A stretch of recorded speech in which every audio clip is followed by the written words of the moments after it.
Please stand for the Pledge of Allegiance. I pledge allegiance to the flag of the United States of America and to the republic for which it stands, one nation, under God, indivisible, with liberty and justice for all.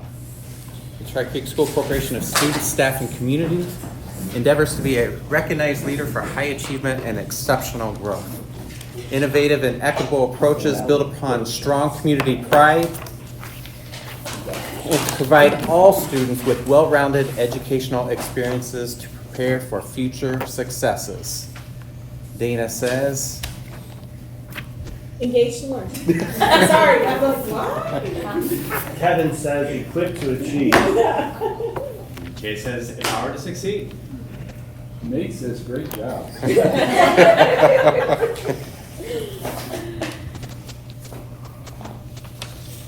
Alrighty. Is there any additions or deletions to the agenda? No? Alrighty. Public comment for agenda-related items. Contract, that's agenda-related item, right? Yeah. Yeah. Michelle, none? Michelle Klein. You want it now or? Yeah, go ahead. Okay, You're talking about the contract, right? yeah, Yep, go ahead. I don't know. I gotta put my glasses on, so. Stand right here and be official. I'm not using the mic, I don't think I need the mic. Good evening, everyone. My name is Michelle Klein. I'm co-president of the Tri-Creek Teachers Organization. This is Danielle Kozma, my co-president. And our bargaining chair, Bridget Swinford, is over there as well this evening. We thought it was important to get some things on the record about this year's bargaining.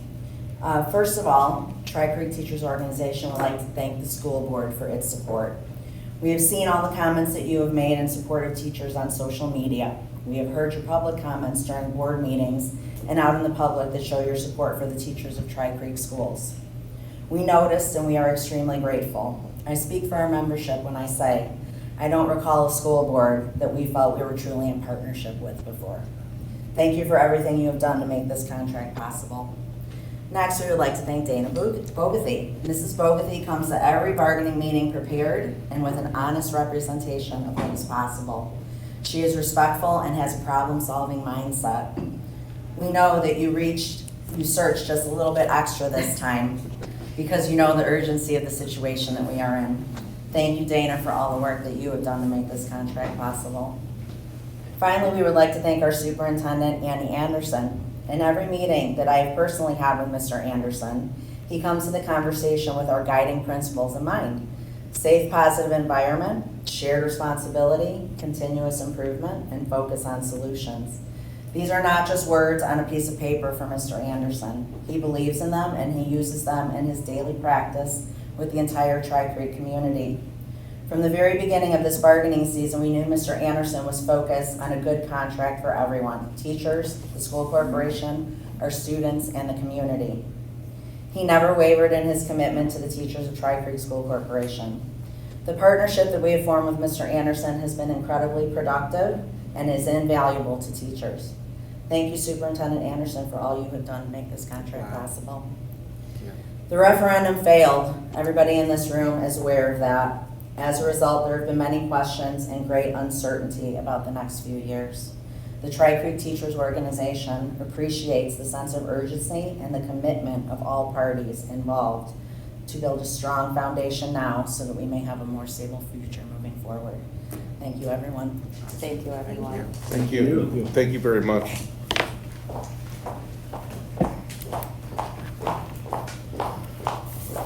Alrighty, that was the one.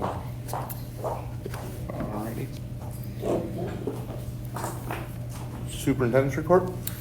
The only item I have to report is met with the town yesterday, and we discussed the Lake Prairie Sewer Water Project that's going on, and we are on schedule. And you'll see a resolution later on in the meeting today. The partnership with the town continues to be strong. The town is reviewing the Kingston Ridge subdivision that way, on north of here. The town has the ability for a TIF. They can capture, as all town councils across the state can now capture all property tax money. I believe there's a commitment that they are not going to leave Tri Creek schools high and dry. So we just wanted to give you a heads up. You may see conversations in the news about capturing a TIF. Just know that our town council has not forgotten us. That's awesome. Yeah. That's all. All right, thank you. Board member report? I have one.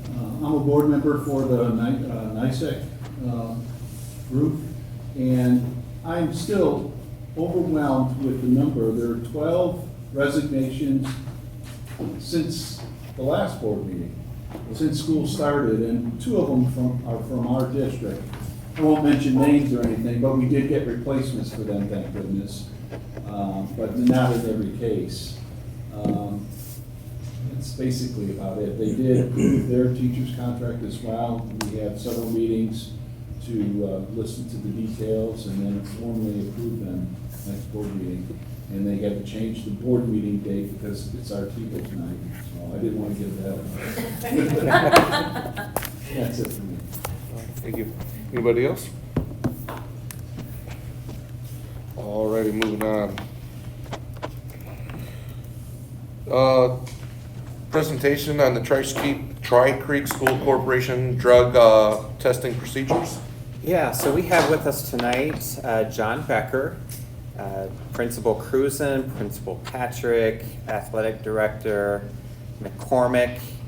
And so we'll turn it over to them to present our testing procedures.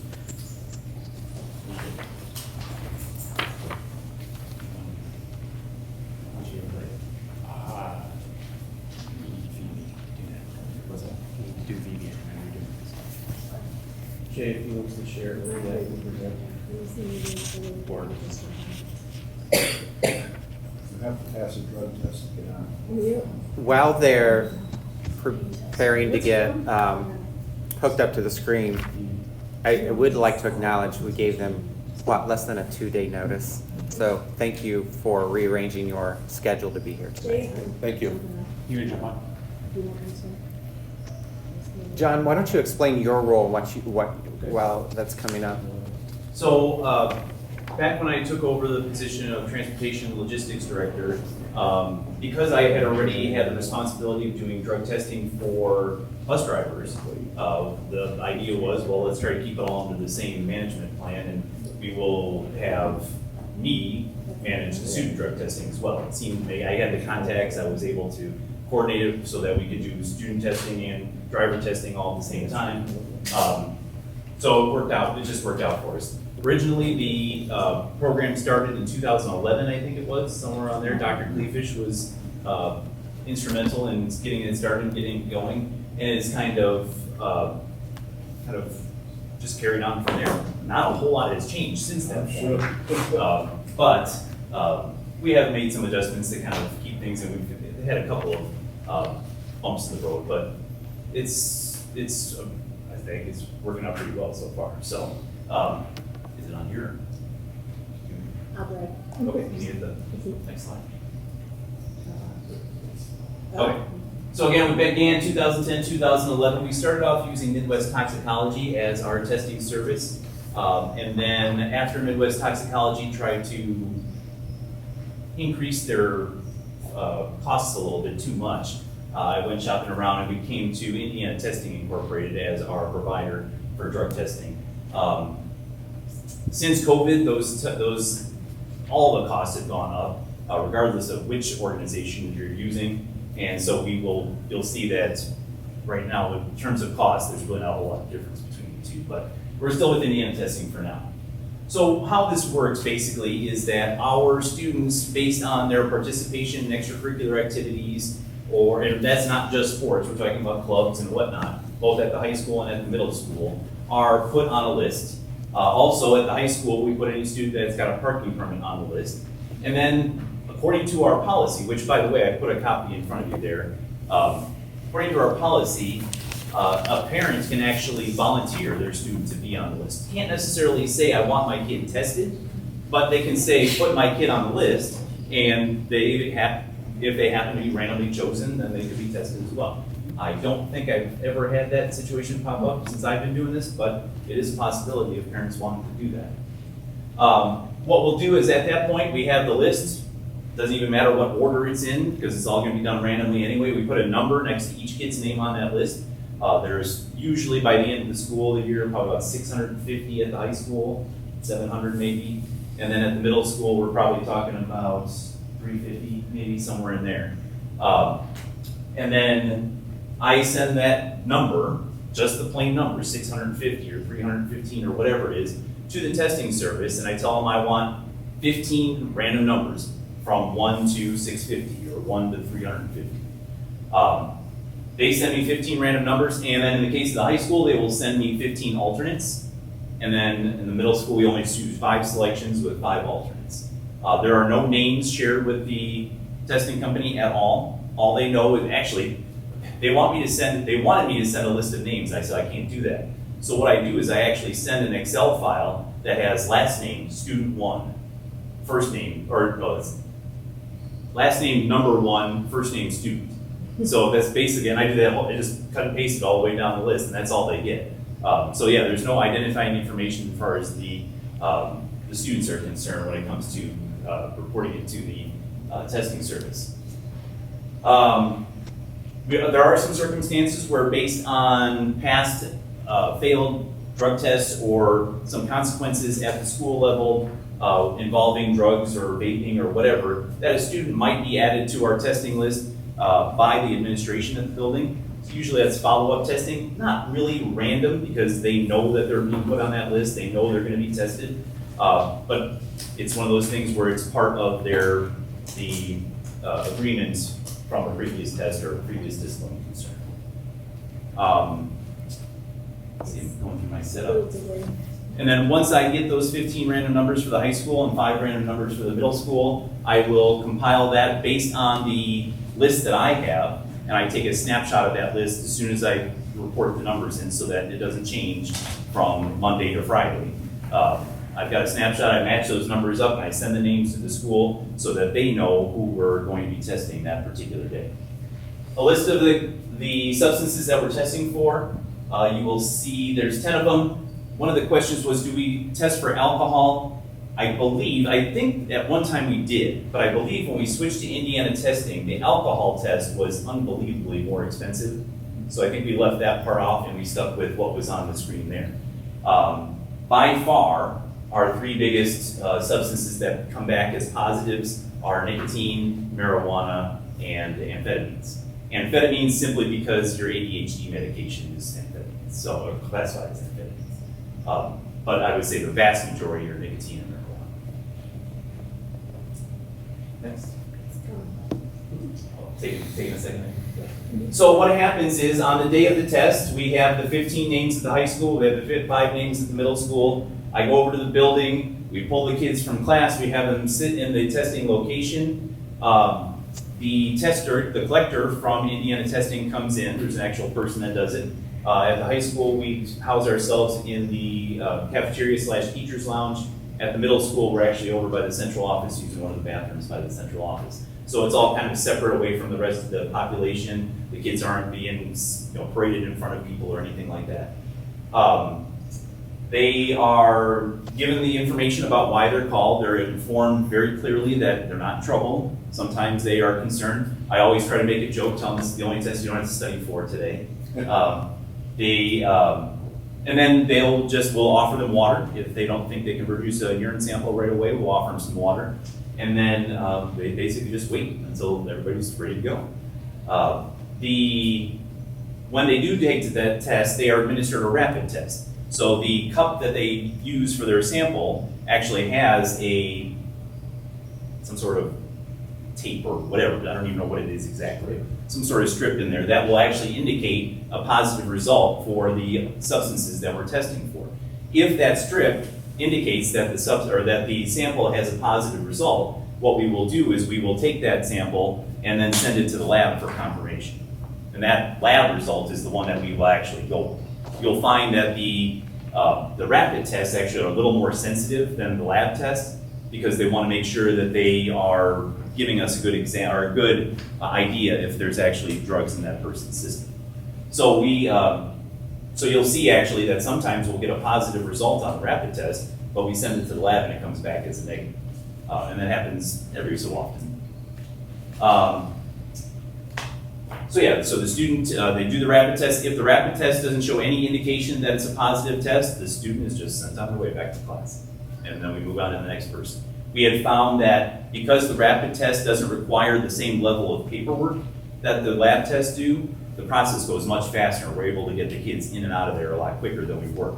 It got to the point at the high school where we would have 15 testers, and with all the paperwork you have to do for a lab test, it was taking us 2 hours, maybe sometimes even more. And that was just taking way too long. With one collector, it makes it take a long time. But the rapid tests, we're in and out of there usually in about an hour and 15 minutes or so. It all depends on if we have any shy bladders or anything like that. When they're completed with their testing, the students are given a letter by me, and you've got a copy of the letter in your packet there too. The letter basically explains what was going on. I tell them, take it home to their parents. If their parents have any questions, have them give me a call. And I'd be happy to answer any questions that they would have about that. And then generally, if we do have to send a result to the lab tests or the lab results get returned in about a week or so. It all depends on if there's a holiday or weekend in there, something like that. And then we also tell the students, if you don't hear from us in a week or so, then you're fine. You don't have to worry anything about it. Generally, at that point, I'll take the lab results. If there are any positive lab results, I'll send them to the administration, and then the administration starts their process of how to handle the situation after a positive result. I think that's the next thing. Yep. So when a student does test positive, I will clarify the rapid test, if it's positive, we don't tell the student that it's positive. It goes to the lab, and we wait to make sure it's a confirmed positive. So they don't actually know when they go to the bathroom. If we see it as a positive, we don't start that process yet because we wait for the final lab results to come back. So there is never any school discipline connected to the random drug testing program. I think that's important to note. It's all, it all has to do with our extracurriculars and our drivers. So when we do get our results back from John, the administrator calls in the student to talk about the test results. At that point, there's a phone call that's placed to the parent to let them know what the next steps are and that the test was positive. It all depends on if it's the first offense or second. On the first offense at the high school, the student is told to set up the hearing with Ms. McCormick. That's regardless if it's an athlete or just if it was a theater student, it'd be the same. Ms. McCormick sets all of those up. So they are instructed to do that. And then if it's a second offense or beyond, the student is told that Patty, an administrator, will call them down to discuss the consequences. We obviously follow our handbook policy on what that is. And the parent is called with the final information. We also always send follow-up letters home that outlines exactly what we've discussed with the parent on the phone. I believe the only difference with the middle school is that the responsibility to set up the hearing is not on the student. It's done at the administrative level, correct? Yes, we call them right away and set up a meeting as soon as the parent can make it. Any student that does test positive will be automatically added to the next subsequent lists. So it won't be random, they will be tested again, and the parent is notified of that as well as the student. Can I ask a clarifying question? On the first offense, second offense, is that strictly for the drug testing, or does that apply to any of the offenses that are athletic related? That they have to set the hearing up with Ms. McCormick? Right, yeah, so like you said, the first offense, they set the meeting themselves, Yep. the second, they're told they'll call down, so is Yep. it strictly for the drug testing? It's or for is- anything, any extracurricular, any violation. Any violation, okay, thank you. Katie, to clarify, the difference where that's concerned is between the middle school and the high school is Angela's team, once they're positive, if we're referencing that test, Angela's team will talk to the parents, let them know it was a positive, and then instead of us going to the kid, that responsibility piece, that the student is told within the next 24 hours, set up a meeting and come in and talk with me. I sit with them, we talk about some whys, some refusal skills, excuse me. coffee before this. And then I asked them to go meet with their coach and their parent that night to tell them tomorrow we're gonna call them together. And so that has been probably the most productive piece of this. You and I have talked about how ineffective a lot of drug testing can be. The interventions that we've tried to do along the way have really served our kids well. And it always looks like just athletics is just testing for drugs and kids are getting in trouble when it's, you've seen the numbers, it's a huge number of kids. So I just wanted to clarify, the piece that's different is that initiative where the athlete comes to me, we have a conversation, and then I dispatch them back out. I want them to tell their coach, them to make sure they've talked to their parents before, because a lot of times they'll have a little bit more freedom with me, and then they'll go home, and when we talk to them the next day, we're pretty much on the same page. I don't know if that clarifies or clouds, but that's the piece that's different between the middle school and the high school. Then, so on the students that just have the parking permit, that are not in the ECA, Yep, so. they still meet? They do not. So Okay. if they are just a student driver, if it's THC, their driving privileges are suspended until they can produce a positive test result. Negative. Or negative, I'm sorry, negative, yes, negative, sorry. If it's nicotine, we look at the remaining year and it's a standard, if they're willing to do the Aspire program, it's a 4-week class, which I'm gonna pass out information for. It's a 10% reduction in driving for the remaining days of the school year, so. That's for nicotine? Yes. If they don't do the program, it's 30%, so really we're talking, and even that, depending on how many days are left, is really, depends on what the number of their suspended driving days are. What did you say THC was? The only difference in THC is that they cannot drive again, and so there is a negative. Negative, okay. And the cost is on the parent, the kid. For the program, yes. So one of the things that we put in place is what I just passed out. It's a partnership we've had with Franciscan. They offer it to any, it's open to everybody, but we've been using them for about 3 years now and using that as a opportunity for kids who are struggling with addiction. We also, through our partnership with Crown Counseling, we are often referring kids to them because a lot of times there's an underlying cause or a reason behind the substance abuse. And so we have a lot of our kids who will sign up for Crown Counseling, which takes place in-house, and that has proven to be very beneficial for many kids as well. I have a question. Vaping, is that nicotine? I mean, Yes. it's either nicotine or THC, right? Yes. Okay, so, okay, thank you. So along with the Aspire program that Angela's referencing, so when an athlete comes in and maybe their penalty for vaping or THC or whatever, whichever, via vaping, if they go through this program, if the average penalty were 20% or 30%, it goes down to 10 if they participate in that program. If they would test positive again, then there's a deeper program that requires some financing by parents. But it's a much more in-depth, individualized, because, It's the second one on that It's list. the second, yeah. First one is the 4-week class, and then there's. so that's the second tier of intervention. I will tell you that we've had some situations where Crown Counseling, we've really used that with our kids for a whole string of reasons. I also will throw in that as many parents as I've talked to about vaping, not a single solitary one had any idea that their child was vaping, nor were they clear on just how addictive and how intense vaping is. And so that piece of it has not just been positive for the kids, but I think it's helped with our parents as well. And vaping is, Do we have any devices in the bathrooms that detect vaping at the high school? We do not. Because there are things out there like smoke detectors. And there are a couple area schools that do have them. When they first came out, they were not always accurate. I guess I'd be curious to know if the newer versions are more accurate. I don't know the answer to that. Thank you, that's very thorough. So some of the data that we have over the last few years, I should preface this by saying we generally try to do one test per month. the years 2021, 22, 23, there was an issue with the collector who was the contractor from Indiana Testing who would come to us. She had some health concerns, so there was a lot of questions of, are you gonna be able to come this month? Are you not gonna be able to come this month? And we just got really kind of the runaround for a little while. So we struggled for pretty much 2 years trying to figure out, is she coming, is she not coming?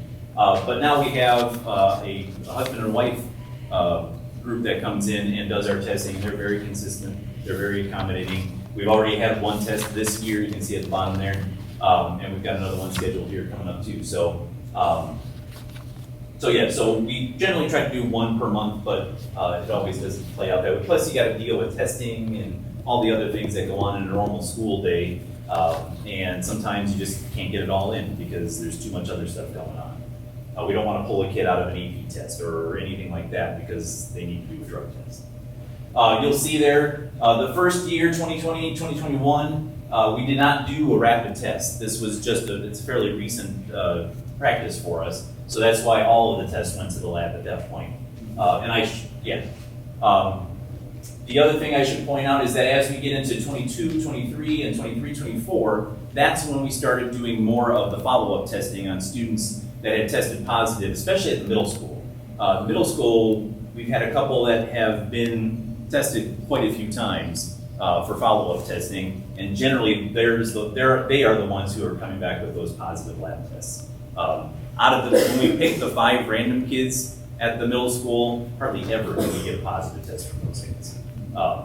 Occasionally at high school we get 1 or 2, but at middle school, like I said, I can't think of the last time we did. And if it is, it's ADHD medication or something like that.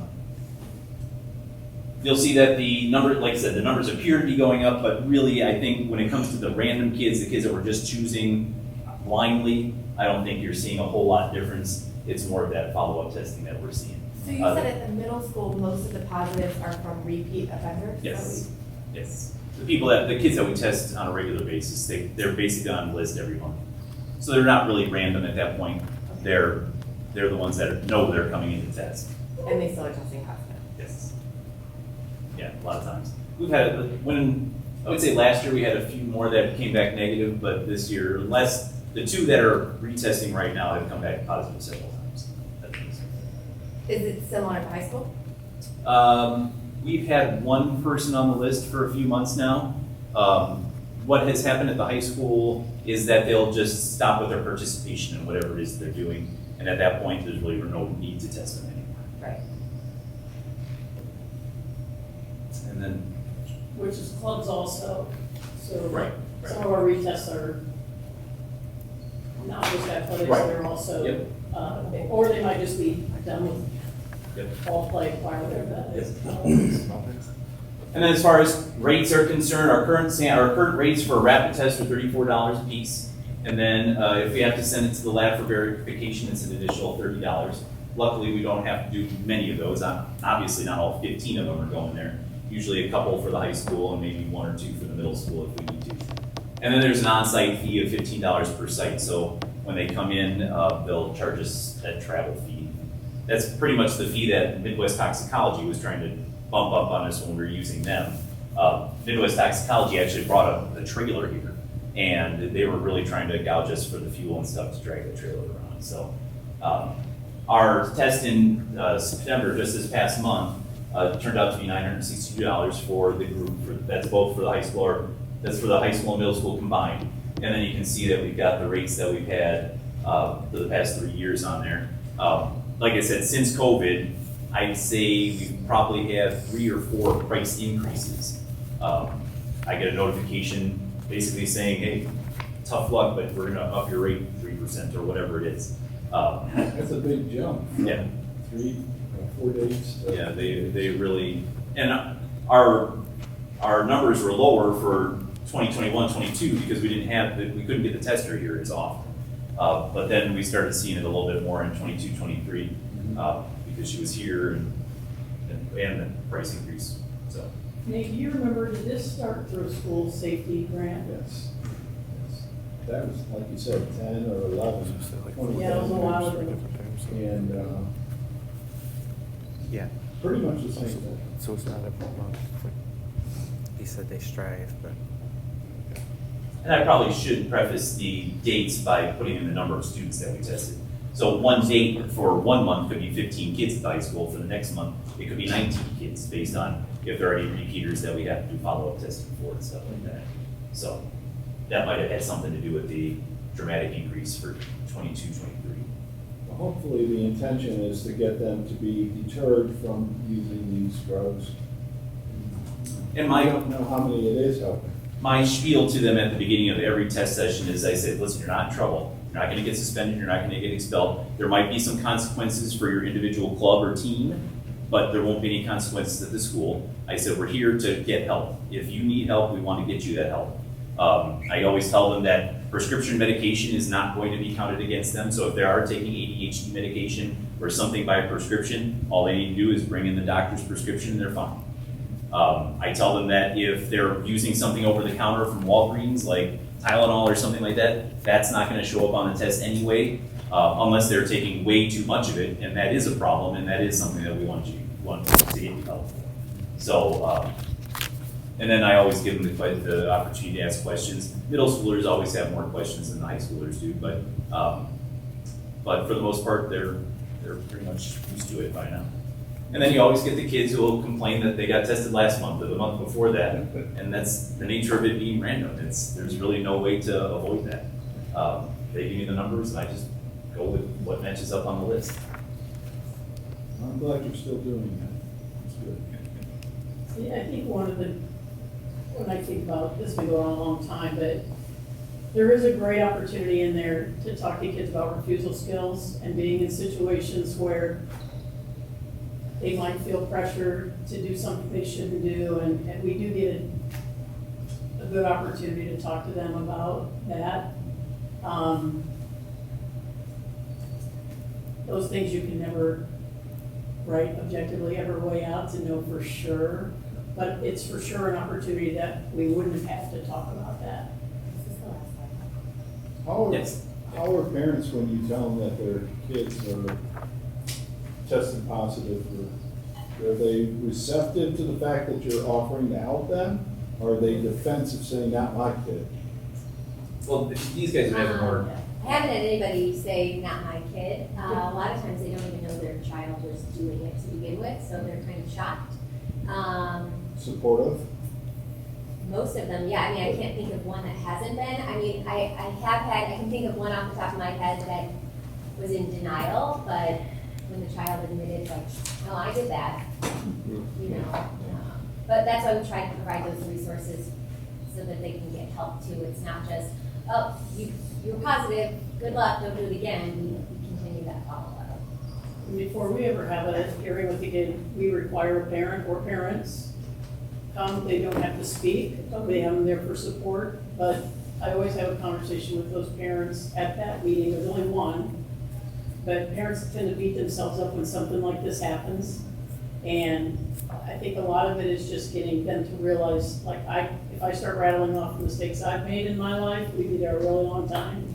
But it's, as Coach Gilmore always says, it's your response to what you've done that defines you. It's not that you messed up one time. That's the message we send with the kids and with the parents. It's the same thing. Listen, kids are gonna make mistakes, they're gonna fall down. We'll get them right back up and then make a better decision next time. I do have a question as well. You said that you pull the kids out and they all sit there the whole time that you're waiting. You said it's about an hour to an hour and 15 minutes. Yeah.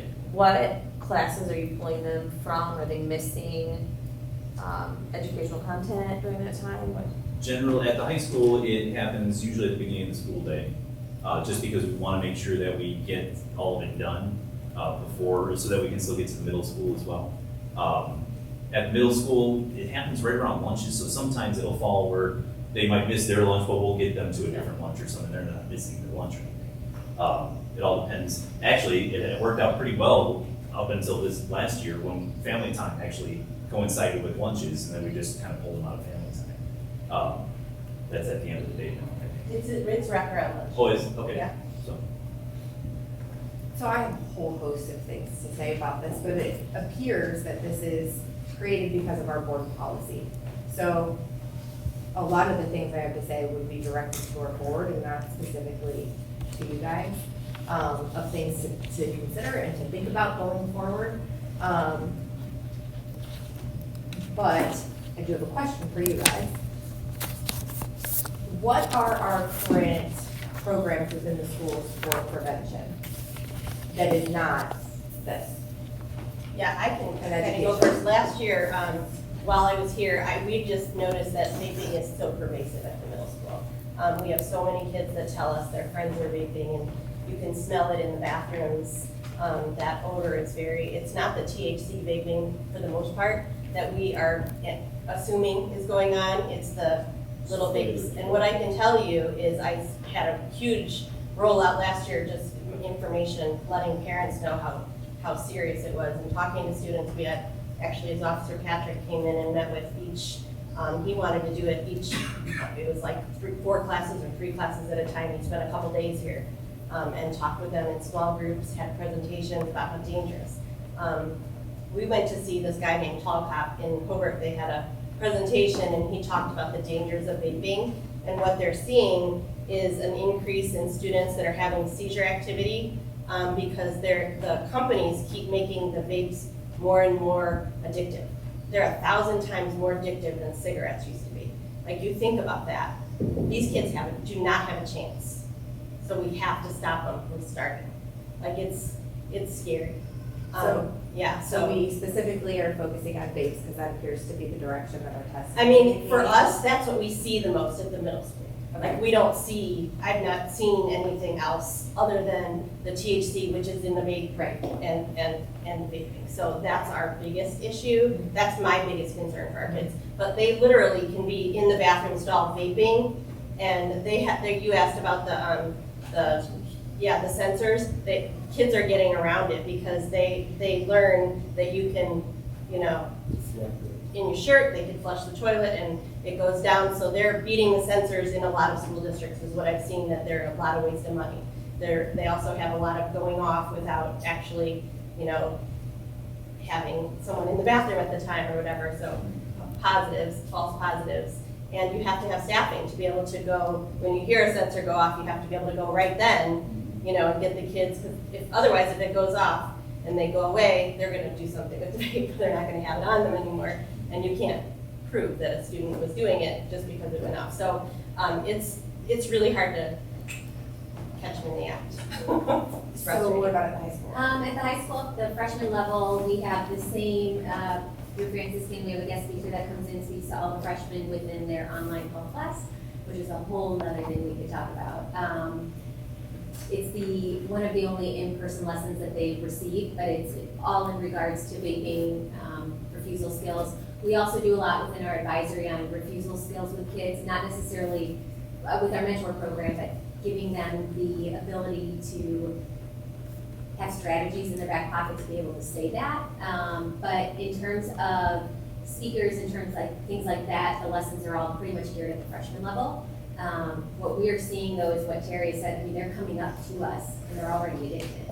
And that's one of the hardest things. Even in talking to my husband who presented here, you gotta catch them at the young level because it's 10 times harder to get them to be able to stop or help them stop when they're already that addicted, knowing how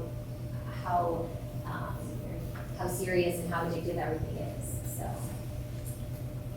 So I think it's clear by the middle school results that randomized drug testing doesn't actually prevent use. There's plenty of studies out there that show it. But what does help to prevent use is the culture and climate and the education about it. If we're relying on these tests as a form of prevention, we see with the middle school having repeat positives that that's not what does it. What does it is creating the education portion of it.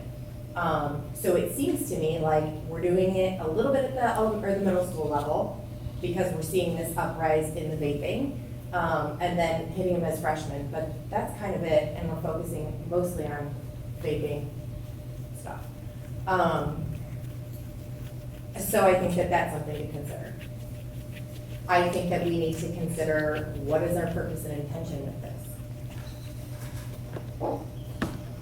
And are we hitting the target? If it's prevention, the answer is no. If it's the health and safety of our students and athletes, then I can think of a lot of things that, can go into this that can balance each other. I'm thinking about a 6th grade student sitting in the office that we're lumping them in with our 5th graders next year because we feel like there's still a maturity gap where we need to put them and still baby them and protect them, but now we're putting them in randomized drug tests. We're sending them down, this maybe an innocent volleyball player is getting sent down to the office to now pee in a cup, which she may have never done in her life, and I can say from my own experiences, it's kind of a tricky situation for some people. That's uncomfortable. Her parents aren't called. They're not notified that it's happening. Now she gets sent back to class. Kids know, why are you out of class? Then kids start to talk. So I worry about the effects that it's having on especially our younger kids, and what can happen from that. That's just the icing on the cake for me with this, and in the interest of time and knowing that this is a board policy that I think we need to consider, I will temper myself at that. If I could just share, I also have kids in the district. My child is a junior. And if by doing this, he goes somewhere, or the volleyball player you're referencing decides not to smoke the marijuana and get in the car and drive because they might be drug tested, to me, it's worth it. And kids don't realize that we don't test for alcohol. I will be the first person to tell you that. They think we do. So if we've prevented that kid from drinking on a Saturday night because we might test Monday morning, then it's worth it. Well, I can tell you what it is causing. It is causing an uprise in students doing other harder drugs that they realize are out of their system sooner because they know that THC remains longer. So do I want that to happen? No. The nicotine wears off within 4 to 10 days and can also pick up, if you live in a heavy home that smokes, it can pick up that. Is that what we want to be putting these kids that are in tough situations in with a possible, essentially false positive? There are two sides to this. So, personal testimony. My wife calls me one day when our daughter was in middle school. She was freaking out. Her daughter's getting drug tested. She thought that was a horrible thing. And I said, time out. Why would that be a horrible thing? Our daughter is being drug tested, free of charge for us. And if our daughter is doing drugs, wouldn't we want to know about it? Because we know drugs are bad for people. Drugs are illegal. And so I'm really glad she got pulled out of class to get drug tested. Because as a parent, I'd want to know. And I was thankful for the school to do that. As a parent, you can do that yourself. But what are the chances of us having done that? You also, I would caution too, I mean, obviously we might need a work session on it, but when you take high expectations and you start lowering them, chances are you're going to see the impact on your culture in your community. And we don't know how many kids this has actually helped. We only know the kids that have faltered. Well, we know that it hasn't helped the kids that are repeatedly testing and still testing positive. But it identifies them so that we're aware of it and we can do whatever it takes to get them their help. And Like so that, I mean- sometimes taking away things like their sports. That's a totally different scenario. So, and I'm that- looking at the identification of That somebody leads that's to abusing a substance. being a punitive or a educational opportunity. And if we use it as a punitive, some of these students that are using maybe THC as a form of dealing with depression or anxiety, that are using sports as their outlet and hanging on, now lose their sports because of it. Is the purpose intention, is what we are doing, is the solution, is this helping them? And I think we have to take a hard look and see if our purpose and intention is to prevent and keep the health and safety of our students at the forefront. Is this doing more help or more harm? And we have to take a very good look at it after it's been 13 years now, it seems like this has been in. So it's a good time for us to go back and evaluate our systems and procedures and make sure they're hitting the target where they need to be hitting. Make sure we're truly making that difference and helping. Do you guys have any idea of the students tested at the middle school that tested positive at the middle school and then have gone on to the high school and possibly tested positive at the high school level as well? I haven't tracked that data in terms of the transfer from middle school to high school. You know the students though. I could find out. Yeah, if you sure. could find out, I think that would be That'd be something some curious good to data to know. know. We don't need to know the If name. they're, yeah, obviously no names, but We pay funding just from middle if school to they've high school. repeated from middle school and have then tested positive from the high school, maybe what we're giving them as far as after they test positive isn't helping. And we need to go further, or maybe what we're doing is helping because now they are not testing positive. Generally, in the past, what we've done is that transition from middle school, in terms of the testing is concerned, the transition from middle school, high school is kind of reset. And then they basically get that chance to start over. So, I mean, obviously, if they get picked randomly again, then we'll test them. Just off the top of my head, I don't recall anybody that was tested at the middle school being tested again at the high school, but I'll double check. Okay, thank you. Just, I have two more things. I think to note that drug testing amongst athletes does not stop at high school graduation. It carries on into college, it carries on into the Olympics.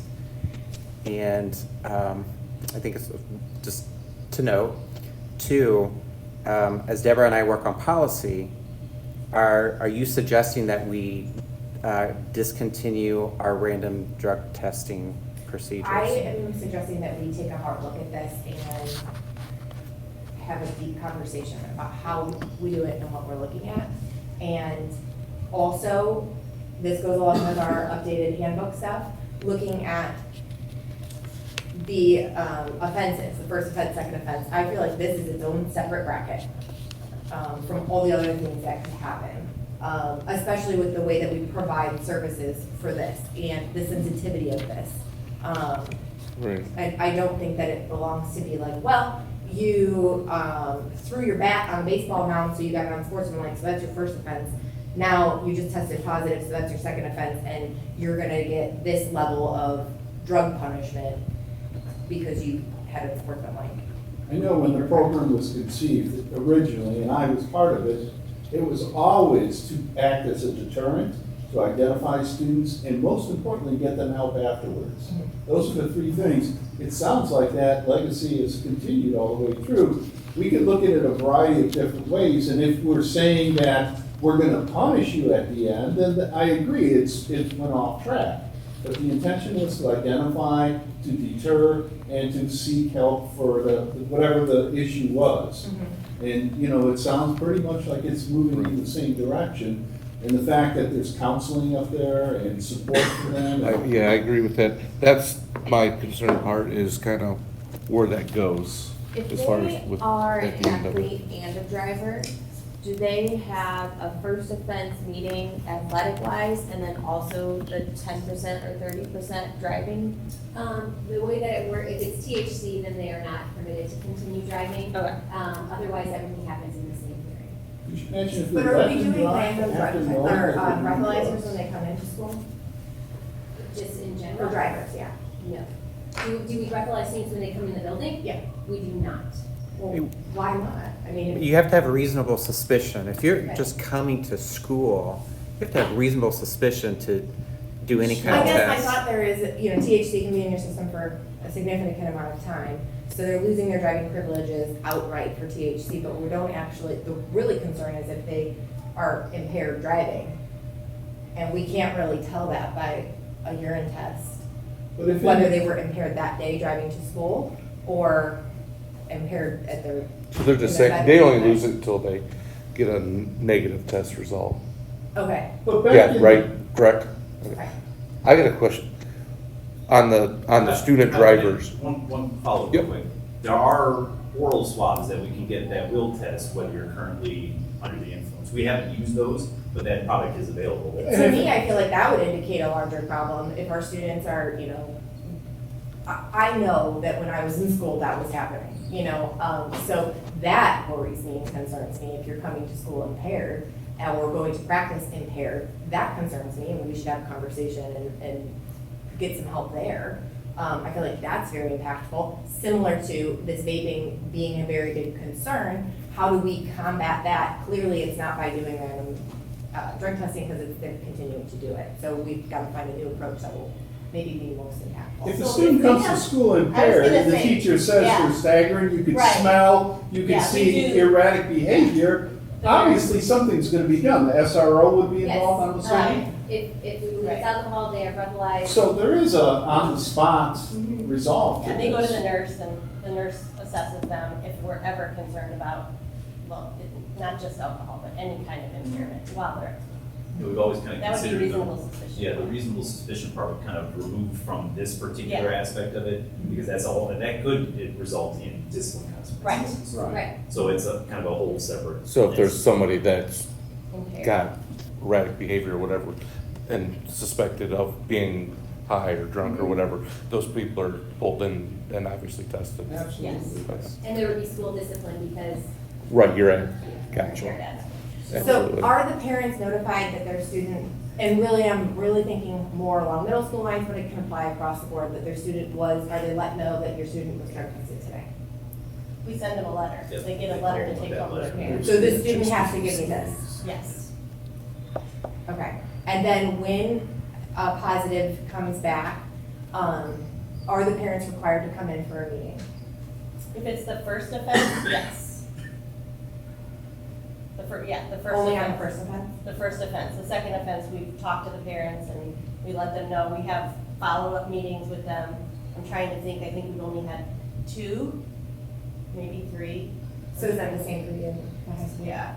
Because Yes, I mean- at the middle school would only be ACCAs. Right. You're talking about just for the random. Parent drug meeting, testing, yeah. Right, yes, I mean, they come in the first time, we always offer to meet if they would like to come in after this, if it's the second or third violation. A lot of times that's done over the phone. Right. Can I throw one other thing in there? While there may be, we find the first offense, it is a minimal contest suspension, but I want to be clear, we no longer separate our kids from practice. Offense 1, 2, and 3, they're in practice, all the way through, which is what I heard this board wanted, and we continue to stay with that. So despite the fact that they still need additional, our coaches work with them also on refusal skills, and we want them in a positive environment. And going home and attaching something else is not necessarily a good thing. So that piece of it is in there. So where it used to be, it would be separated from athletics. They're just not. Well, I'm glad that that's happening. They're just not.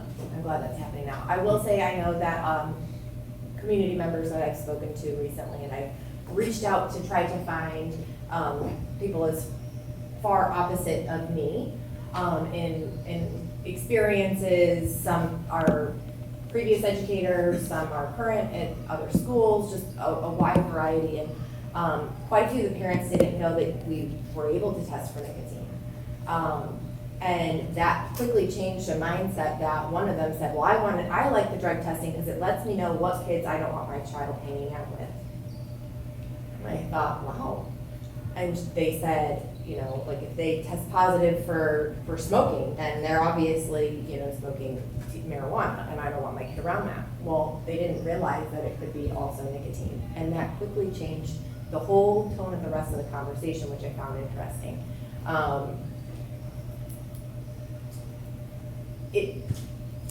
There's a lot, I almost feel like it'd be a great opportunity for a community group to speak about, because there's a lot of people with opinions out there on this right now. And there's a very changing climate and culture in the world about it, and I just think that we need to be inclusive of and mindful of our community. How many of us have sat through a vaping session to know about how highly addicted it is, how extremely dangerous it is to health? I think we might want to all sit in on one of those sessions first to know what our children are up against, and peer pressure is real. Our kids are getting these presentations.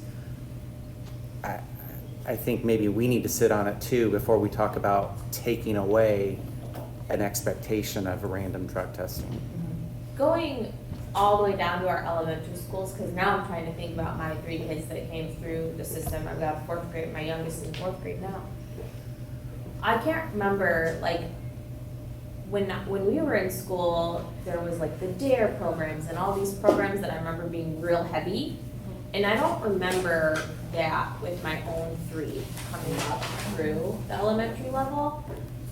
Any idea on, I mean, I remember the random paper coming home, you know, like be drug free, that they had a coloring page or something, but I don't know, Kevin, if maybe you have any Red Ribbon knowledge Week, of. I mean, we do Red Ribbon Week, it's the last week in October, so that's a big deal. Like, I think all the schools still do Red Ribbon Week and really talk about, you know, all drugs, and that's like a pretty powerful week. They sign a banner, and we talk about it a lot. But, you know, I previously didn't work in middle school, and when I started working in middle school and just seeing how pervasive it was, it just really terrified me. Just, you know, I have 2 asthmatic kids, and I know what it's like to watch a child suffer to breathe, and that's what scares me for our kids. And the seizure activity that we're seeing, and that they are saying that we're going to start seeing more of because of the changes in the chemical makeup of the stuff that they're putting in the vapes. I mean, the hospitals are seeing a rise in seizure activity, and it scares me. So I'll do anything I can, whatever, you know, anyone has any ideas, I encourage you to bring them to the middle school, and anything that we can do to help our kids. It sounds to me like that's the focus of all of this is the vapes. For us, That's the common thing today. It's the risk and dangers of these vapes. Can the dogs sense vapes?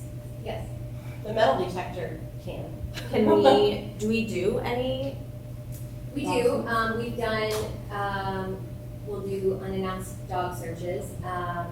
We don't have the dogs sniff the student themselves, they can do bags. So a lot of times students are keeping it on them.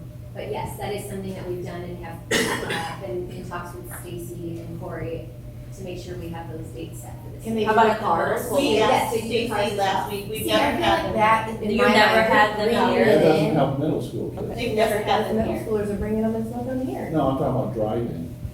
No, I'm talking about stopping them from vaping. If Yeah. you're really concerned about the health and safety risks of stopping them from vaping, and they're bringing them to school, Yeah.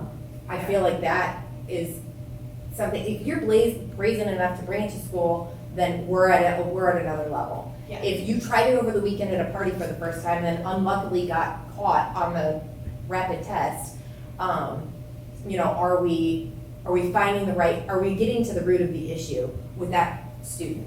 You know, if that were the case. There- So again, like the purpose and the intention and making sure that our process is lining up.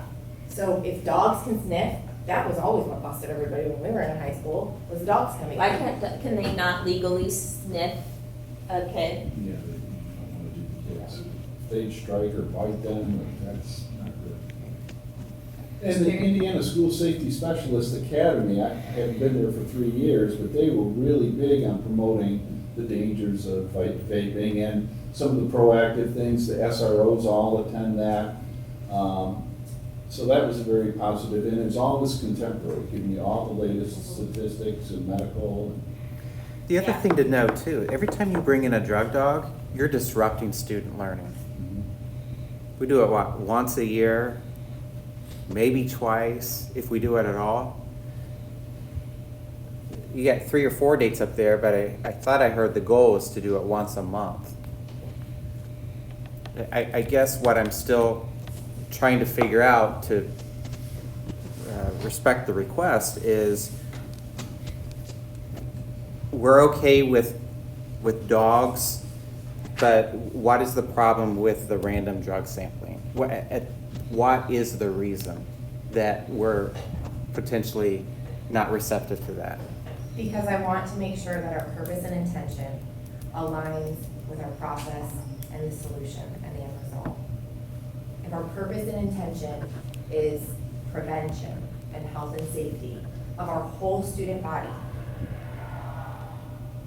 is what we are doing and catching 2 or 4 students a year or whatever, a session a year, but we know this is a huge overlying problem within the school, those 2 or 4 kids that may or may not have done it for the very first time or second time and don't have that true problem, are we punishing the majority of the good students and assuming, not good students, but the athletes, the overachievers, are we punishing them and assuming that they are guilty and making them prove their innocence time and time and time again when the problem is actually something very different? So I just want to make sure that what we're doing is purposeful, and I know that there's compassion behind it. I know that it's because we all care, but what we are doing lining up properly and serving our whole student body properly? Or is it creating an uncomfortable culture amongst our kids that do extracurricular? I don't think it's one or the other. I think they both support each other hand in hand. You have prevention, you have presentations, you have Red Ribbon Week awareness, but this is another component that works in tandem. It's not necessarily one or the other. The dogs, it's part of the whole package. Hey, Jen. So maybe we need to look at the consequences that come from it. I have no problem with random drug testing because, I mean, realistically, you're gonna encounter that throughout life, no matter really what you do, whether it's, sports, construction. Apply for a military. job. Yeah, I mean, it's just gonna be a general thing there. I guess my thing that I wanna look at is what we're doing to these kids once they have that. I don't want it to be one of those things where they had all these other small things and then this one shot just sinks their boat. I want it to be, I don't know where I want it to be exactly with this, but that's my concern. Look at the I don't numbers here. want the punishment to do more damage to them to where now they're kicked out of this or whatever, or lose this, and then it pushes them the other way. That's my concern. And maybe it leads us into, again, the conversation with the handbook and all of that, and maybe it directs us back there, once again, but, yeah. By the way, just so you know, by law, for a school bus driver, if they were to test positive for drugs, all I gotta do is hand them the name of there's a name for the professional that they can go to. And then my responsibilities are over. So in comparison to what we're doing for students, we're doing a lot for students as opposed to what I'm legally required to do for a CDL driver. So, In your data. Hold on, sorry.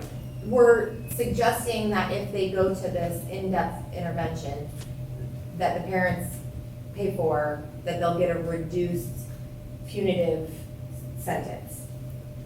So, Reduction in contest. right, or even with the driving stuff. So we're offering an option. It's incentivized, like this is important, and if you go, the consequences is not as much. That's an incentive to go. That is, yes.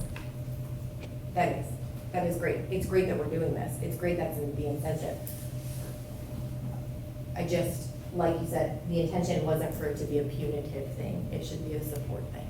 I mean, it is illegal, right? But again, we're out looking for it.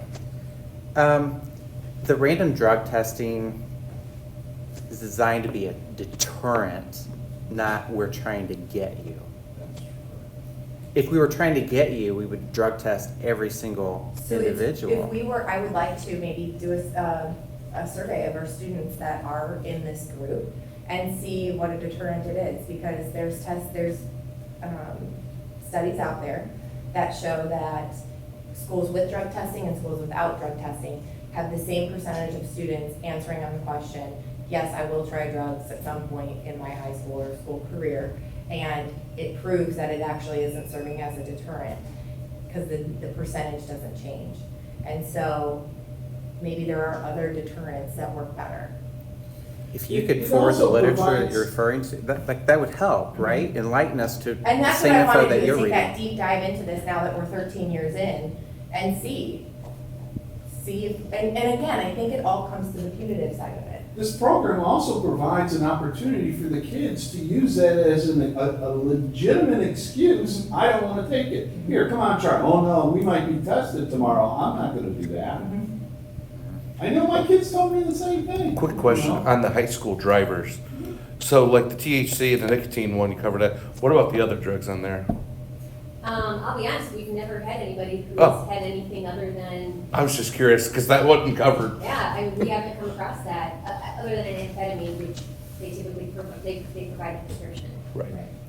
So in 2022-23, So- you, at the high school level, you tested 47 students, 11 tested positive for the rapid, and 7 sent to the lab. Is that 11 separate students or 11 times? It could have It'd been be 11 times. a multiple. So yeah, there could have been a kid who was a follow-up tester the next month. I didn't have the opportunity to separate all those kids out. Right. So So they- maybe, nothing like, not tomorrow, but when you have the time, if you could maybe deep dive into those numbers just a little farther for us so that we can see out of that 11 and then 7 or whatever, is that separate student instances or is Doesn't that mean though, 11 tested positive on the rapid, which was the immediate, but when those 11 were sent to the lab, only 7 of them were high enough concentration to actually be So positive? it would be the set, so it would be the lab, I Right. guess, the lab test out of the That's 7. the most sad Yes. thing. And I So know out a of lot all of, of the lab tests, are those individual instances or are those, how many of them are repeat students? I know one of them for us last year was a repeat. We tested him every month and he was positive almost every month. Like the rapid was positive and then they would send it to the lab and then it was negative. Okay. So that would, And that student. Because I mean, realistically, out of the Yeah. numbers that you're testing at the high school, so you tested 47, you had 7 lab tested out of the year, and then 26 at the middle school and 4. But you're absolutely right, some of those 7 could be repeat, yes. Yeah. And I don't think that we shouldn't hold our athletes and club members and students to, I think that they are expected to be held to a higher standard. I think that there is a place for some kind of testing policy and education protocol and all of that. I think we just need to take a little bit of time and look at how it's being put into place, how it's being implemented, and just make sure that after 13 years, that it's still achieving what it needs to be achieving. I definitely think Why we're don't gonna, they just test them all? If you want to run for a club or be on a Expense. sport at the beginning, It's the you money. have to pay for a test. You can see what it costs for. I know, and it is expensive, and I do see It'd be that. cost prohibitive. I think we're gonna have to do a work session on that, to kind of talk about a lot of this. Obviously got a lot of information, on all this, and I appreciate you guys putting this together, such short notice especially, but it was definitely, educational for me especially. I didn't know, well, even 10% of this. Thank you. So I appreciate it. For coming in, for doing it quickly, for. Everybody can go home except Patty. She has- Patty left her sectional to be here. We got to move on. I have to take a tea break. Do you need to go? No, I could, You can I step could, out. I could muster through. I can take over. Just all this talk about fees. You got some long presentations Yeah, coming. I know. Alrighty, moving on, so we'll put together some kind of work session where we can kind of discuss this a little bit more in depth and, kind of figure out where we want to be at with all this. Moving on. Approve the minutes of the meeting held on Thursday, September 28th, 2023. I'll make the motion. I'll second. I have a motion and a second. Any further discussion? All in favor by saying aye. Aye. All opposed, say nay. Motion passes. Number 2, approve the minutes of the meeting held on Monday, October 9th, 2023. I'll make a motion. I'll second. I got a motion and a second. Any further discussion? All in favor by saying aye. Aye. All opposed, say nay. Motion passes. Number 3, approve the payroll and claims. Make a motion. Have a motion and a second. Any further discussion? All in favor by saying aye. Aye. All opposed, say nay. Motion passes. Alrighty, personnel, approve the personnel report dated Thursday, October 12th, 2023. I'll make a motion. I'll second. I have a motion and a second. Any further discussion? All in favor by saying aye. Aye. All opposed, say nay. Motion passes. I would like to know about Still pending. that. Okay. Alrighty, business operation, opportunity for public comment on the Tri-Creek School Board Corporation Board of Trustees and Tri-Creek Teachers Organization bargaining agreement for the 23-24 school year. We already heard. Does anybody else want to speak on that? Alrighty. Number 2, ratify the Tri-Creek School Corporation Board of Trustee, Tri-Creek Teachers Organization bargaining agreement for the 23-24 school year. I'll make a motion to ratify the agreement. Second. I have a motion and a second. Any further discussion? Yeah, we should go over the details before absolutely. you actually cast your vote. Yep, Yeah, absolutely. so I have included in the packet and on our website, we have the redlined agreement and the agreement that's before you here. So just to start off with the bargaining process, I think, and it was very apparent that both sides of the table had 3 major goals from what I saw. Addressing our starting salary was important to both sides, focusing on total compensation and value in order to retain staff, and then to continue to work as a team towards our common goals. And I believe that was pretty apparent in this 1-year contract that we agreed to. So it is a 1-year contract for this school year, and we'll come back to the table next year since it was so pleasant, and we'll be able to sit down and talk to each other again. So changes in the agreement, minor changes to cite the right Indiana code. We had an incorrect Indiana code in there. Under sick leave, we had some COVID-19 language that changed to public health emergency language here that would allow for the use of sick time for a dependent child if quarantined or if they were quarantined themselves.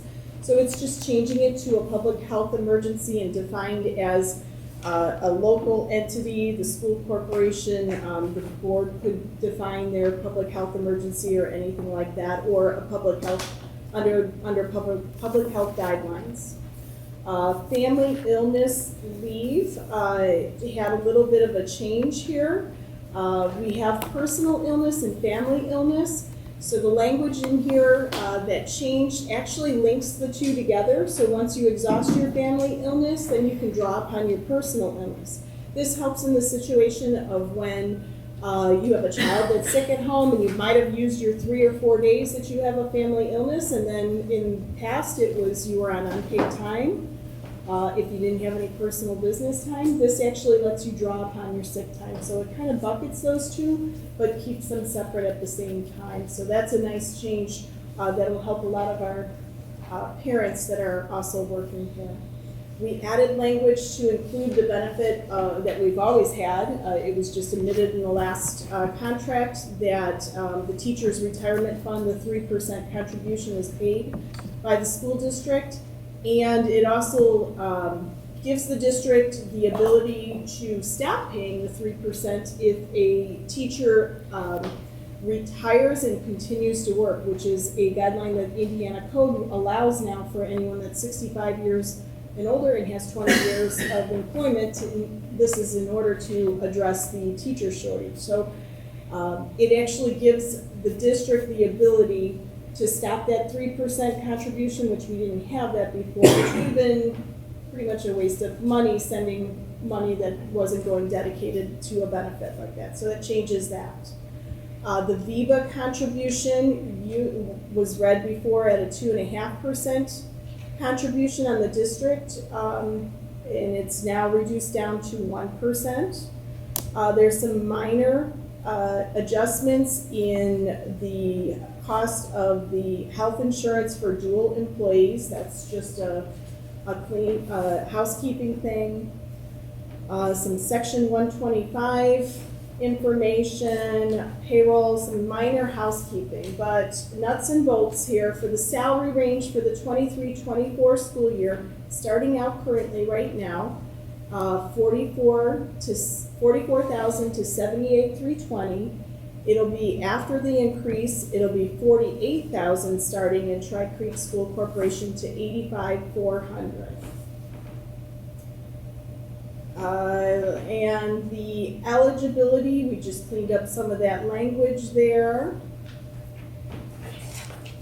Overall, let's see, the base salary increase here for the evaluation factor is a 9.09% increase, of which the school corporation is contributing 5.25% of that, and the teachers, through their VIBA conversion into salary, so they went from 2.5% down to 1%.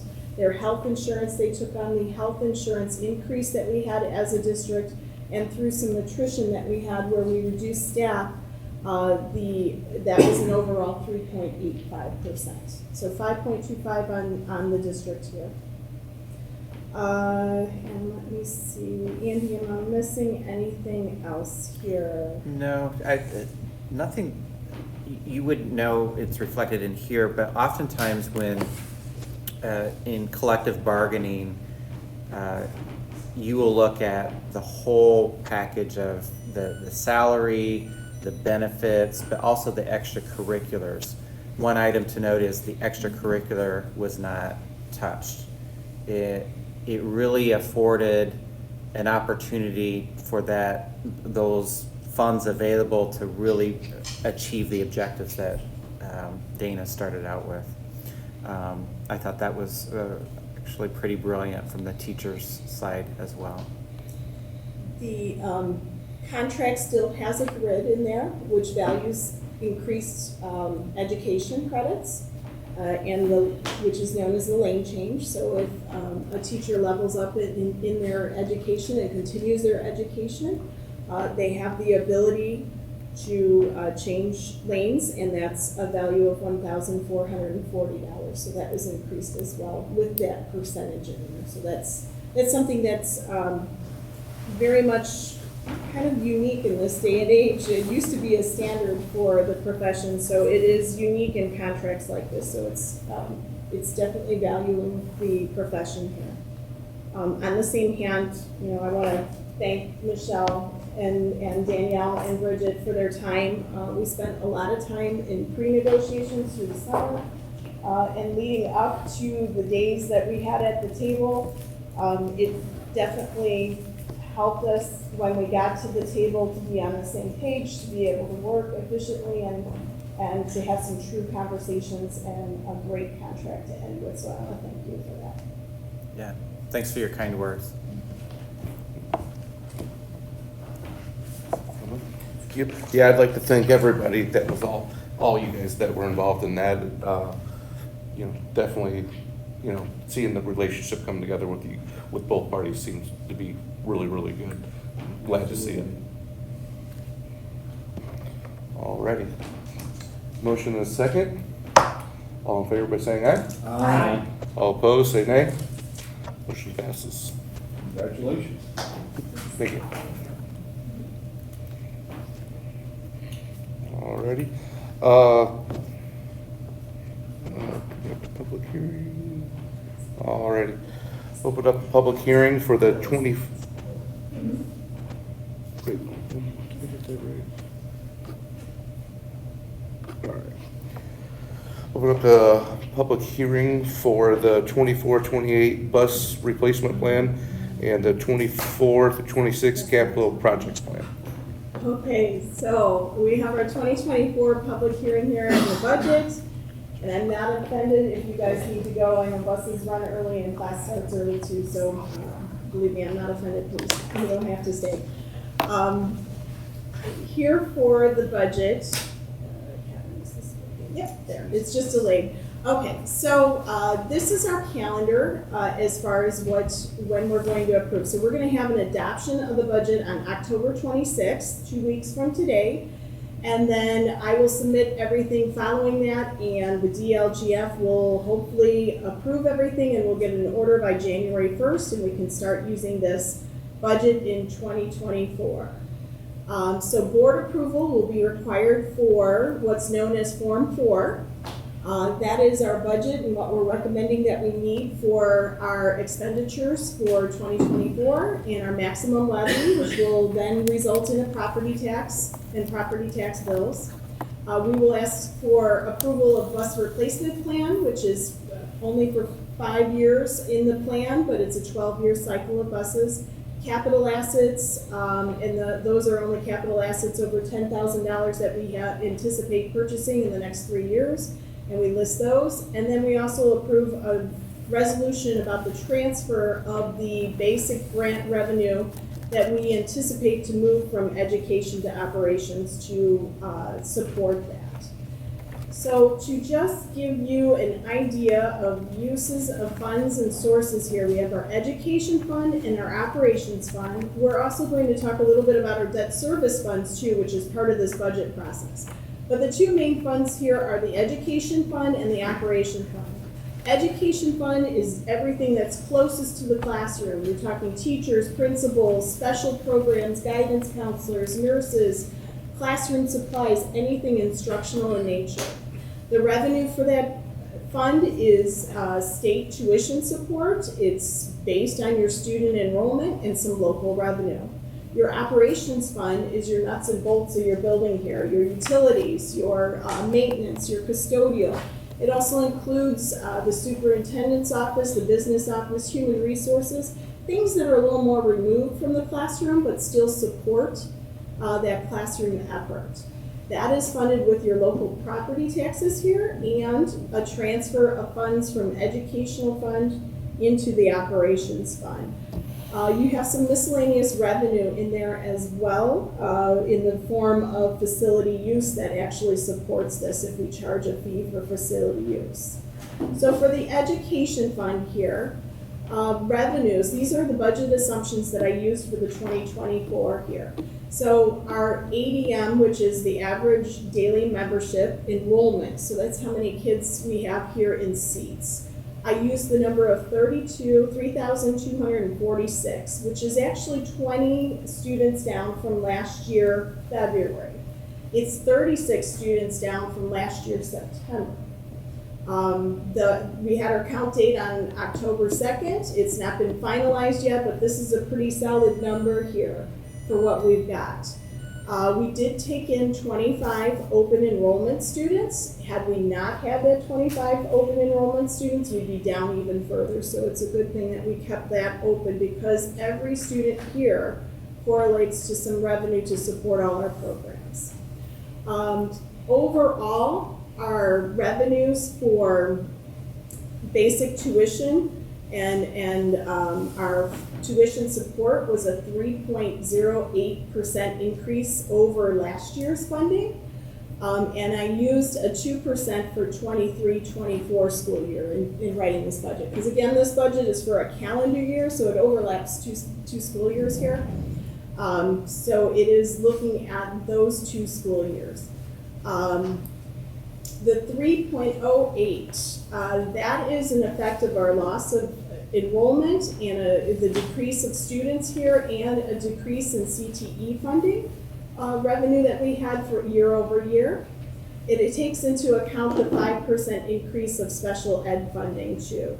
But that 3.08, when you hear record funding for schools and you hear numbers of 7% out there, yes, there are school districts that did have a 7% increase.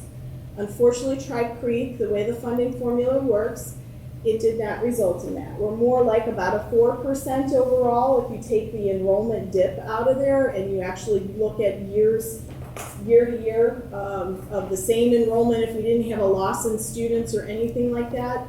Overall, it would be just a little bit over 4%. It is a good year, and you'll see as far as funding, but it's not the highest jump we've ever had. And it's not record funding for Tri Creek, let me say that.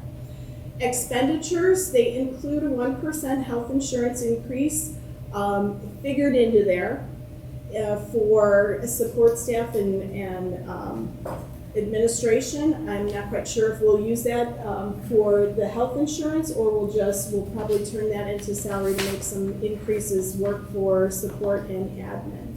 It also includes a $257,000 increase in NICEC, and we're working on that compensation plan that I mentioned here about increases for support and admins. I hope to bring that to you the first week in November, or the first board meeting in November, so for your consideration.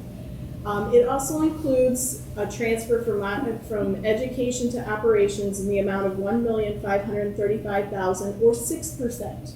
The guideline is 15% transfer, that you're not supposed to exceed that, and Tri Creek only transfers 6%.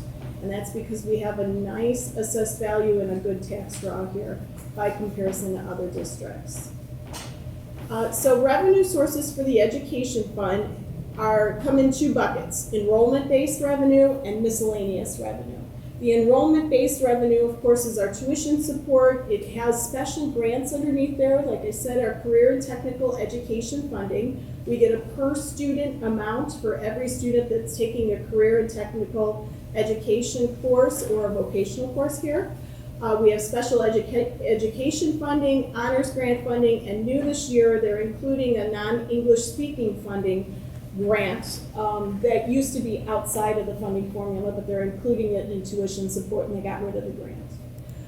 Miscellaneous revenues are refunds, interest that we get on our bank account, which is really good. We're very blessed with our Centira accounts, and reimbursements. But 99% of our revenue is based on enrollment. So that's like really important that we've got, that we keep track of our students and that we're tracking our ADM. So looking at this, here is the district enrollment trend from 2009-10 school year up to current. And you can see a plus. We were on the high there starting out in the 3,600s, but we have since dipped down and lost students. We're not losing the students like we were in the 2014-15, 16 school year, where there's almost 100 students a year, which is pretty high percentage. We did start to tip the scales a little bit in 21, 22, 23 there after the pandemic and everything, and now we're still on we're dipping down a little bit. Overall, in this span since 2009-10, we have lost 353 students. And if we had those students, or if we had 353 students, if we maintained that 3,600 that we used to have, it would have been an additional 3.3 million. Granted, and I'd have to say, staffing-wise, we'd have to increase a little bit, but not at the rate of 3.3 million. Okay, so one thing we look at is kindergarten to senior class. Red is senior class, gray is kindergarten here. So you can see we've always had a soft, since 2009, like looking back there, we had 218 kiddos in our kindergarten class, but we graduated 277. So over only 1 year here in the last 16 years have we exceeded our kindergarten class versus our senior class, and that was in 2022, and most likely that's 21-22 school year. Most likely that was retentions from the pandemic that people held back, and then we had older older kids in kindergarten. But that was the 1 year we had a flip-flop where we had 290 kiddos in kindergarten and 248 graduating.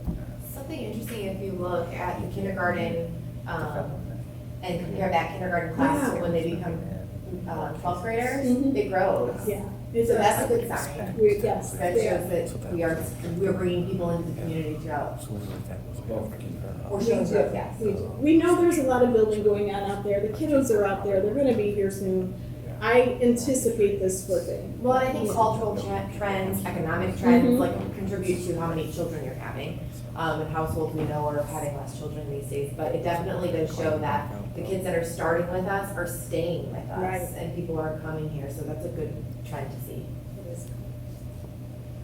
The other thing, okay, so looking at our special grants, here's a history of career and technical education funding. So in 13-14, that's when I started here, we had $404,000, and since then we've expanded our programs and been a little more strategic about our courses in designing career pathways that our kids are interested in and active in. You will see increased business courses, you'll see criminal justice, you'll see our Red Devil Trades building, drawing kids in those areas, our CNA program. So you can see that reflected in the amount of career and technical education funding that we get here. Last year was a high watermark, about nearly 1.2 million. We're in a cooperative with 3 other school districts, KV, Crown Point, and Hanover. And I will say we were about $200,000 behind Crown Point as far as the highest in the cooperative. So that 1.2 million, I think Crown Point was right around 1.4. We really, really work on courses that our kids are interested in and that they want to be a part of, and it helps us in our funding here. So that's just a tip there to hear about how much that really helps us here. And provides opportunity for our kiddos. Special education has been going up as well, 5% for this last year in that special education grant.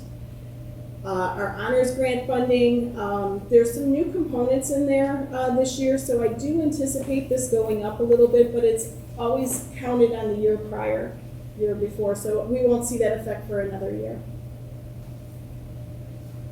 This shows our basic grant funding for the last 10 years. So you can see we have climbed, we have definitely increased. Even though we've had a decline in students, we have had increases in funding. The legislators have been making strides in trying to fund K-12 education fully. This little chart right here will show you the basic grant funding per student. I look at basic grant funding because everybody gets basic grant funding. Again, that Crown Point example, they may not have as many courses in CTE as we do, but we've got a higher percentage. But this number here should be the same because it's constant in every school district that you get basic grant funding. So you can see that back in 1920, 1920 school year, we were getting about $5,800 per kid. And now we're getting about $69.10 per student here for basic grant funding. The percentage increases there are in the next column there, year over year. So like this year was a 4.89% in basic grant funding for us if we just look at how much we get per student. But I also put inflation on here because that's a very interesting thing to look at there throughout the years. That in the earlier years, 1920, 2021, inflation was a little bit lower, and then pandemic hit, it popped up, and then you got your 8% there in 22, 23. These numbers, even though we've received an average of 4.89% throughout those 5 years there, or for the last 3 years, inflation has risen an average of 5.71 on all that. So that's interesting that our increases here at Tri Creek have not kept up with inflation in costs. Cash flow by education fund here. I've got 2020, 21, 21, 22, 22, 23, and estimated 23, 24 where we'll be. Revenues up top with the beginning balance, receipts, and then our transfer that we do to operations and total receipts and expenditures down below.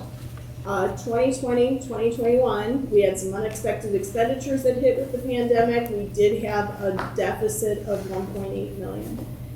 21, 22, we saw a positive. 22, 23, you see another positive. I will caution you on those 2 positives that you're seeing there.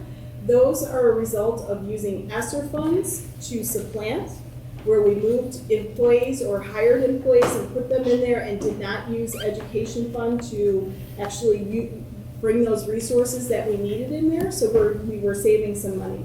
As you can see in 23, 24, it starts to tail off. And those ESSER funds will end September of 2024. It's part of the reason why we ran a referendum in order to help this financial cliff that we're seeing. So you can see that we've been able to build our cash balance slightly based on the ESSER funds, but that's going to end real soon.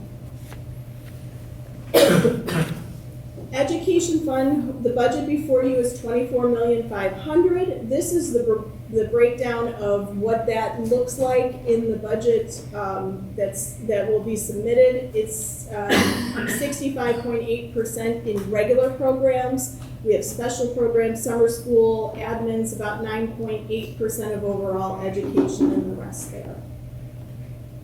It's very similar to the previous year. When I take a look at this, overall, salaries account for 95.1% of the education fund, which includes our NICEC personnel in here. You can see the breakdown there of what it looks like, 68.9% for teachers and counselors, 10.1% for school admin, NICEC 5.2%, instructional support, which would be your aides and classroom aides and nurses and clerical and all that, 12.1%. Taking a look, part of the expectation here for school districts is to make sure that they're hitting the mark of at least 62% of state tuition support going to full-time teacher compensation, which includes salary and benefit. Prior to July 1st, we were only looking at salary, and they gave us the mark of 45%. They have since changed this in legislation to include compensation, total compensation, which would be salary and benefit. They pull this from our biannual financial reports that we submit, and they take a look at our state tuition support, and they do a calculation.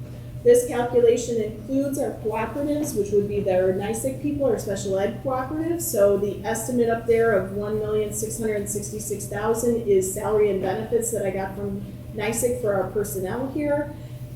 This takes into account all full-time teachers. They have to be at least 50% instructional in front of students for the day, and that would be about $16 million in salary and benefits there. When you take a look at that against our tuition support, it comes out to about 69% is what the calculation is coming out. So we're within compliance on that. Operations fund. This is everything farther away from the classroom. So revenues, again, are property taxes. There's a couple different kinds of that. The important thing is that circuit breaker loss has become an issue here for Tri-Creek, a little bit more of an issue than what it has been. It's definitely not what school districts have up north where they're losing millions of dollars, but it's definitely becoming something here that we want to watch because it is loss of property tax revenue here. It's due to the caps. We also have the education fund transfer. Our assessed value last year went up 21.53%. This year only went up 4.99%. I will say that part of the 21.53 the year before was the sale of the water to Indiana American. That went on our tax rolls at that point. That became a taxable entity and part of the AV in there. So that was part of the 21.53 jump that we had. The rest of it was just home values going up here. But this time it's only been just under 5%. It includes 5 new 78 passenger buses, improvements and maintenance within our buildings, and then the expenditures of business office, custodial utilities, and property insurance. You have 2 sources of revenue here, your tax-based revenue, which is property tax, and then the miscellaneous revenues there listed that we get from the county. Then we have other revenue, which also includes facility use, reimbursement, insurance reimbursements that we get, indirect costs from other programs. I want to highlight that because that's new this year. We are charging our food service department for utilities. We had to be creative since the referendum did not pass. We have to start really be creative about how we're generating revenue, and this is something that I've really never wanted to do because we've been fortunate to keep our lunch prices down a little bit lower, and I hope this one, we're going to keep an eye on this to make sure it doesn't affect lunch prices, but we are charging food service for their utilities and water and such overhead and things like that, but that's allowable by law. So that's one thing that we're doing here, to look at the revenue. So that's a new revenue source there, indirect costs. 79% of revenue is based on the tax draw. So this fund is very reliant on our tax draw and people paying their taxes. Circuit breaker, I wanted to give you a look at what circuit breaker has looked like throughout the years. It just is, soon as 2019, we only had about $17,000 in circuit breaker. This is the loss in tax revenue due to the caps on your property. You're 1%, 2%, or 3%, depending on your property type.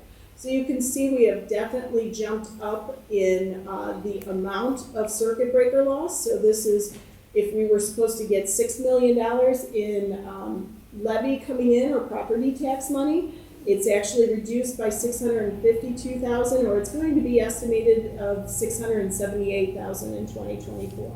So this has really become an issue. And again, this was one of the reasons why we were looking at the referendum. Operations fund budget, $8,494,000. This is the breakdown. You've got capital projects in there at just a little over $3 million. Transportation, $2.5 million. Bus replacement, we have 4 buses in here at $640,000, and then other operations, which would include some technology and business office and other stuff there.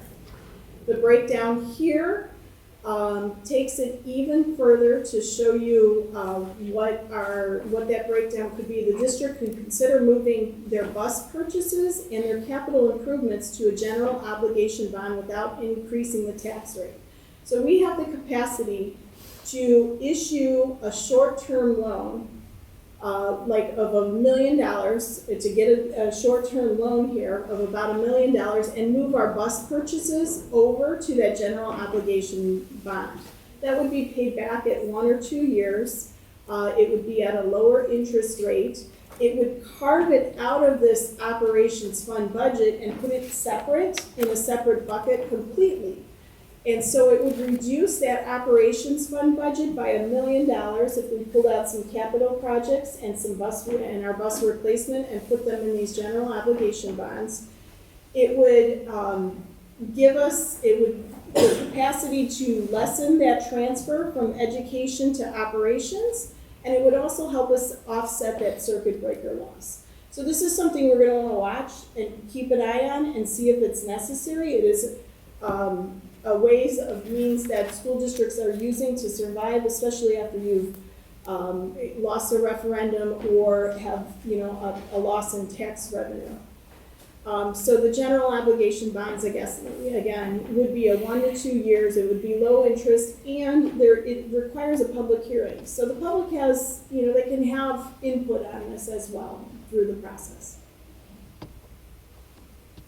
The breakdown here is just to show you that, what we spend this money on, as far as insurance, 20.6% for all our buildings, maintenance of equipment, we have a little emergency fund in here, technology, and building improvements and such. So that's the breakdown of the fund. I also wanted to highlight the transportation budget. 70% of the transportation budget is for salary and benefits. Some highlights of this: we have 48 buses, 2 Type 8 buses that are 14 passengers, and 4 of those buses have wheelchair lifts. Our district covers 179 square miles. We're the southern third of Lake County. We are big, when you look at the map and you see that we're the southern third. So the miles that we travel, 579 miles in 23-24, or over 3,217 miles a day.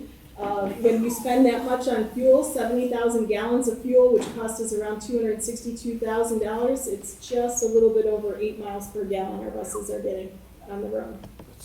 That's a lot, that's quite staggering. When you look at the miles that we travel, we're about 100,000 shy of what Fort Wayne Schools travels. I will also throw out there, Munster Schools is only 8 square miles. We're 179 square miles, and we have similar enrollment. So just think of the cost that we have with the transportation versus there. It's a big part of our budget. So you have a capital projects plan in there that should list all the expenditures that we anticipate to have for equipment over $10,000. I will say we do not anticipate any of that, so that plan is blank on purpose in there. We don't have anything out of operations fund. We have a lot of bond projects going on. We'll be doing refreshes of furniture and stuff like that, so all of that is in the bond project. So we don't have anything.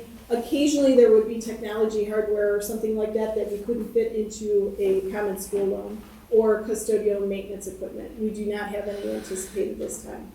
Bus replacement, we're asking to replace 4 78 passenger buses at $160,000 each. They were $135,000 2 years ago. Prices have definitely gone up. Debt service funds are quick. We have our debt service fund that we're asking for over $16 million in budget here for this one. This is all of our mortgages that we have on our projects here. It will include the new project that will be breaking ground soon, the district-wide improvements 2023. Where every school will be touched as far as an improvement, and our athletic facility will get a full overhaul on that. This is all done within the current tax rate and not increasing the tax rate at all, and is separate from operations fund and education fund. You cannot use debt service funds to pay for salaries, teacher salaries, or administrator salaries. It is totally separate. It has a single purpose for all these district-wide improvements. It also funds common school loans, and new in budget 2024, since the change in curricular material collections, we don't charge parents for textbooks anymore. We do not include a loss on this one, and we can't, even though we're not fully funded on our curricular materials. My estimations that I provided the board show that we're going to be about $300,000 in the red on our textbooks when we take into consideration the $151 per student that the state will be giving us.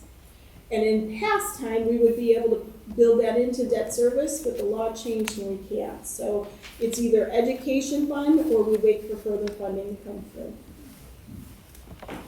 We also have a retirement debt service. That's for pension bonds from years ago when they bought out all the accumulated sick time that we had here. We will have these on the books until 2028. This is just to pay those bonds there for that.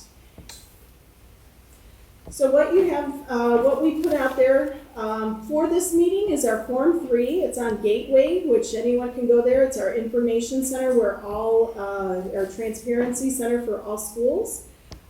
We have our budget estimates listed out there, our maximum tax levies, and our current tax levies out there. And those are advertised there. The DLGF will review all these, make certain cuts where necessary, we'll adjust, and then we'll finalize that.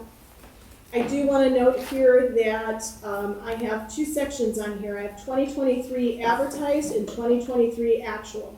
So originally we, back last year at this time when I presented a $1.2 $1.22 roughly of tax rate, and it came in at $1.05. We do advertise an inflated rate just in case something shakes out in the numbers where you can capture more, but it always comes down to a target rate of where you want to see your tax rate. Last year we wanted to see it at $1.05. I know it is the board's wishes to keep the tax rate the same and not go higher, so I'm estimating that we will ask for those reductions. Even though I'm advertising $1.23 roughly, we are going to ask for that target tax rate of $1.05 so it doesn't increase taxes at all. I do want to show you a comparison of tax rates. Not much has changed since our referendum time when I showed, although we flip-flopped a little bit with Maryville schools. We've been going neck and neck with them, but the districts we have 16 public school districts in Lake County, 14 ran referendums, 4 have failed. You can see them with the X's there. They are Lake, I can't see. I'm sorry, East Chicago, Highland, Tri Creek, and Lake Ridge. And we have 3. That's been updated. I didn't update it since this morning, but we have 3 on the ballot in November. I'm sorry, it's November 2024. I'm used to saying May. But the tax rates here in Lake County range from 68 cents all the way up to $2.95. Tri Creek is at $1.05, and again, we're gonna hit that target rate next year of $1.05. Pardon me? Who's on the ballot? Maryville, Lake Station, and Whiting, and Hammond. Yeah, Lake Station and Hammond and our renewals. And Maryville's a first timer, and so is Whiting. And Hammond is doing a capital and an operating. The rest are all operating. So this is the process. We are now at October 12th with the public hearing. I'll ask you to adopt these numbers on the 26th. And DLGF will review them, and hopefully by January we'll be all set to load our budgets and get going on the 2024 year. So at this time would be any time for questions and then to ask for public comment on the proposed budget. All right, thank you. Any questions?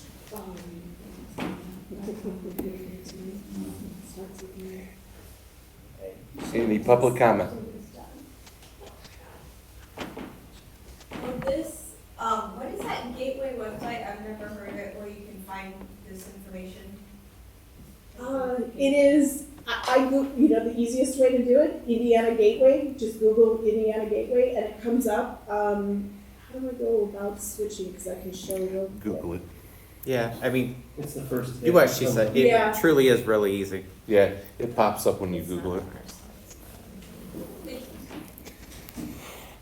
You may have seen it throughout the referendum. It was a tool throughout that time.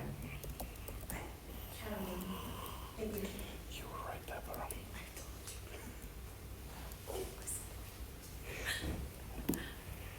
I thought I was stronger. Are there any other questions? Yep. Anybody else? Here we go.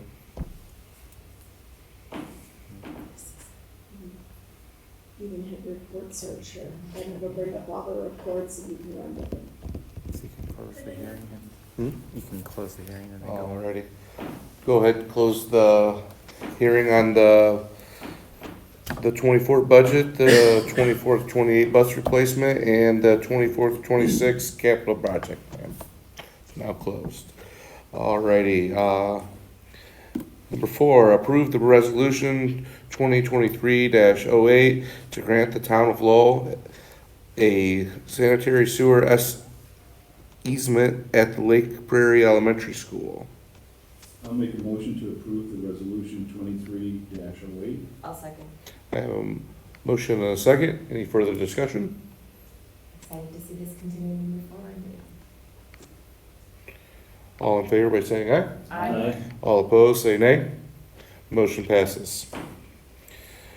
Number 5, declare 4 Toshiba 32-inch TVs at the Lowell High School as outdated and approve the donation of these TVs to the McMillan Family Foundation Incorporated in support of the multi-agent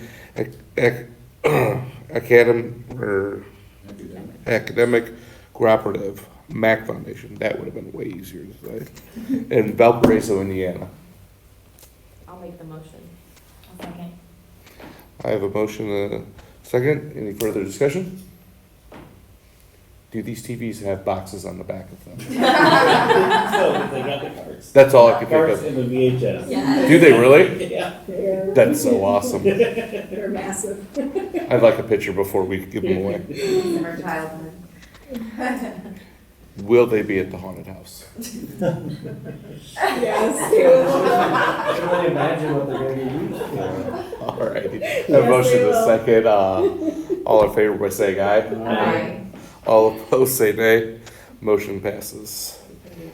Yep. All right, perfect. Number 1, accept a donation from the Lowell Public Library of 5 books valued at $75 to help fund the Lowell High School Media Center and Red Devil Page Turner's Club extracurricular account. Number 2, accept a donation from the South South Lake Pop Warner in the amount of $2,000 to help fund the Lowell High School athletic extracurricular account for athletic transportation. Number 3, accept a donation from the Lowell Athletic Booster Club in the amount of $9,202.90 to help fund the Lowell High School extracurricular account for the Live, Love, Give scholarship for the Nick Schultz 5K. Number 4, accept the Fall 23 athletic sponsorship in the amount of $19,250 for the Lowell High School athletic extracurricular account for the transportation, uniforms, equipment, officials, professional development, and entry fees. I'll make a motion to accept the 4 donations. I'll second. I have a motion and a second. Any further discussion? All in favor by saying aye. Aye. All opposed say nay. Motion passes. Public comment for non-related agenda items. I don't have any. The next meeting will be Thursday, October 26th. Anything else from anybody? Meeting adjourned.